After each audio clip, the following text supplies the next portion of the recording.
भारताच्या जनगणनेमध्ये ना एक छोटीशी नोंद सापडते, ORP. आता वरवर पाहता ही फक्त एक सरकारी कॅटेगरी वाटते, पण एका स्रोतानुसार या 3 अक्षरांमागे एक खूप मोठा वाद दडलेला आहे. मग हा वाद नेमका आहे तरी काय, आणि याचा आपल्या सामाजिक रचनेवर काय परिणाम होतो? चला तर मग याचंच विश्लेषण करून बघूया. या विश्लेषणाचा जो मूळ प्रश्न आहे ना, तो अगदी थेट आहे. जनगणनेची ही श्रेणी खरंच धर्मांतरासाठी वापरली जाणारी एक छुपी पद्धत आहे का? स्रोताचा आरोप तसा गंभीर आहे आणि आपण तोच तपासून पाहणार आहोत. तर ORP म्हणजे नक्की काय? ह्याचं पूर्ण रूप आहे अदर रिलिजन्स अँड पर्स्वेशन्स, म्हणजेच इतर धर्म आणि श्रद्धा. सोप्या भाषेत सांगायचं तर ही भारतीय जनगणनेतली एक ऑफिशियल कॅटेगरी आहे. जे नागरिक स्वतःला 6 प्रमुख धर्मांपैकी म्हणजे हिंदू, मुस्लिम, ख्रिश्चन, शीख, बौद्ध किंवा जैन मानत नाहीत, त्यांची नोंद या श्रेणीत केली जाते. आता येऊया वादाच्या मुद्द्याकडे. हा वाद नेमका आहे तरी काय? स्रोताचा दावा आहे की ही काही साधीसुधी सरकारी श्रेणी नाहीये, तर एका कुटील डावाचा भाग आहे. हा खूपच मोठा आरोप आहे आणि तो समजून घेण्यासाठी आपल्याला या दाव्याच्या जरा खोलात शिरावं लागेल. म्हणजे महत्वाचा मुद्दा हा आहे की स्रोताच्या मते ख्रिश्चन मिशनरी या ORP कॅटेगरीचा वापर एका विशिष्ट रणनीतीसाठी करतात. त्यांचा आरोप असा आहे की या श्रेणीच्या माध्यमातून आदिवासी बांधवांना हिंदू धर्मापासून वेगळं दाखवलं जातं आणि असं केल्यामुळे त्यांना धर्मांतरासाठी लक्ष्य करणं सोपं जातं. पण एक प्रश्न नक्कीच पडतो की जनगणनेतल्या एका लहानशा कॅटेगरीमुळे एवढा मोठा फरक कसा काय पडू शकतो? हे समजून घेण्यासाठी आपल्याला भारतीय जनगणनेचं महत्त्व आणि तिचा आवाका किती प्रचंड आहे हे आधी लक्षात घ्यावं लागेल. भारतीय जनगणना ही खरं तर जगातल्या सगळ्यात मोठ्या प्रशासकीय कामांपैकी एक आहे. या स्लाईडवर नजर टाकली तर आपल्याला त्याचा आवाका कळतो. अब्जावधी लोकांची माहिती गोळा केली जाते. मग जेव्हा एवढ्या मोठ्या स्तरावर डेटा गोळा होतो तेव्हा त्यातली प्रत्येक छोटी कॅटेगरी आणि प्रत्येक आकडा हा देशाच्या धोरणांवर आणि सामाजिक ओळखीवर परिणाम करतोच करतो. तर बघा, ही आहे 2011च्या जनगणनेनुसार आपल्या देशाची धार्मिक लोकसंख्या. हिंदू आणि मुस्लिम मिळून जवळपास 94% लोकसंख्या होते. पण आपलं लक्ष आहे त्या इतर किंवा अदर्स गटाकडे, जो फक्त 2% आहे. आणि गंमत म्हणजे ज्या ORP कॅटेगरीबद्दल आपण बोलतोय ती तर त्यातही फक्त 0.7% आहे. मग प्रश्न पडतो की इतक्या लहान गटावरून एवढा मोठा वाद का उभा राहिलाय? स्रोताचं म्हणणं असं आहे की इथे आकड्याचा आकार नाही तर त्याचा वापर कसा होतोय हे महत्वाचं आहे. आणि हो, हा वाद काही आजचा नाहीये. ह्या श्रेणीची मुळं थेट ब्रिटिश राजवटीपर्यंत पोहोचतात. स्रोतांनुसार या वादाची पार्श्वभूमी समजून घ्यायची असेल तर आपल्याला इतिहासात डोकावून पाहावंच लागेल. चला तर मग इतिहासाची पानं जरा उलटून पाहूया. स्रोताने 1891 ते 1931 या काळातल्या काही महत्त्वाच्या ब्रिटिश जनगणना अहवालांचा दाखला दिला आहे. आणि तुम्हाला आश्चर्य वाटेल, पण या अहवालांमध्ये आदिवासी ओळख आणि हिंदू धर्म यांच्या नात्याबद्दल काही अजब निरीक्षणं नोंदवलेली आहेत. आपला हा ऐतिहासिक प्रवास सुरू होतो 1891 पासून. त्यावेळचे जनगणना आयुक्त होते सर AJ बेन्स.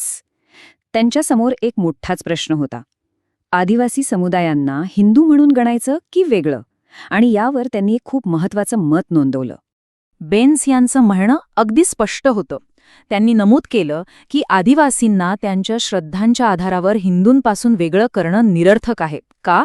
कारण त्यांच्या मते अशाच प्रकारच्या निसर्गपूजक श्रद्धा भारतीय समाजाच्या प्रत्येक स्तरात कमी अधिक प्रमाणात आढळतातच. 20 वर्षानंतर म्हणजे 1911 हाच प्रश्न पुन्हा एकदा समोर आला. यावेळी जनगणना आयुक्त होते सर EA गेट आणि त्यांच्या निरीक्षणाने हा गोंधळ आणखीनच वाढवला. यावरून एक गोष्ट स्पष्ट होते की ही अस्पष्टता किती खोलवर होती. गेट यांच्या मते आदिवासी आणि हिंदू श्रद्धा इतक्या एकमेकात मिसळलेल्या होत्या की त्यांच्यात फरक करणारी रेषा काढणंच जवळजवळ अशक्य होतं. त्यानंतर 1921 मुंबई प्रांताचे जनगणना अध्यक्षक सेजवेक यांनी एक जरा वेगळी आणि अधिक ठाम भूमिका घेतली. त्यांच्या मते हा सगळा गोंधळ आता संपवण्याची गरज होती. स्रोतानुसार सेजवेक यांनी एक धाडसी सूचना केली होती. त्यांनी थेट म्हणलं की ॲनिमिस्ट म्हणजे निसर्गातल्या वस्तू आणि आत्म्यांची पूजा करणारी श्रद्धा ही वेगळी कॅटेगरीज रद्द करून टाकावी आणि या सगळ्यांना हिंदू म्हणूनच गणलं जावं. हा खरंच एक मोठा आणि वादग्रस्त प्रस्ताव होता. या ऐतिहासिक साखळीतला शेवटचा महत्त्वाचा दुवा म्हणजे 1931चे जनगणना आयुक्त डॉक्टर J.A. हॉटन. डॉक्टर हटन यांनीही तोच सूर कायम ठेवला. त्यांनीही हेच सांगितलं की या दोन गटांमध्ये फरक करणं प्रचंड कठीण आहे आणि त्यांचं वर्गीकरण हिंदूंमध्येच व्हायला हवं. म्हणजे बघा, स्वातंत्र्यापूर्वी अनेक दशकं ब्रिटिश अधिकारी स्वतःच या विभाजनाबद्दल साशंक होते. पण मग 1941 मध्ये असं काहीतरी बदललं जे एक महत्त्वपूर्ण वळण ठरलं. स्रोत सांगतो की ह्या जनगणनेचे परिणाम खूप दूरगावी होते. हा बदल खूप सूक्ष्म होता, पण त्याचा परिणाम मोठा होता. वर्गीकरण आता धर्म नाही तर समुदाय यावर आधारित झालं. याचा थेट परिणाम असा झाला की आदिवासी समाजात धर्मांतर करून ख्रिश्चन झालेल्या लोकांना ख्रिश्चन म्हणून नाही तर त्यांच्या मूळ आदिवासी समुदायातच गणलं गेलं. त्यामुळे झालं काय तर कागदोपत्री ख्रिश्चन लोकसंख्या वाढलेली दिसलीच नाही. आणि या बदलामुळे एक खूप विचित्र आकडा समोर आला. 25,60,980. पण हा आकडा नक्की काय दर्शवतो? श्रोत्याचा दावा आहे की हा आकडा म्हणजे ख्रिश्चन लोकसंख्येत झालेली घट होती. पण त्यांच्या मते ही खरीखुरी घट नव्हती, तर वर्गीकरणाच्या नव्या पद्धतीमुळे 34 लाखांहून अधिकची वाढ अक्षरशः लपवली गेली होती. खरं तर हा एक धक्कादायक आरोप आहे.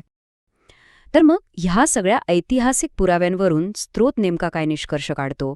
हा सगळा इतिहास आजच्या ORP श्रेणीच्या वादाशी जोडला तरी कसा जातो?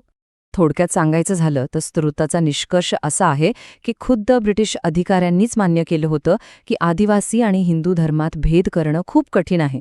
तरीही ॲनिमिस्ट सारख्या कृत्रिम श्रेणी तयार केल्या गेल्या.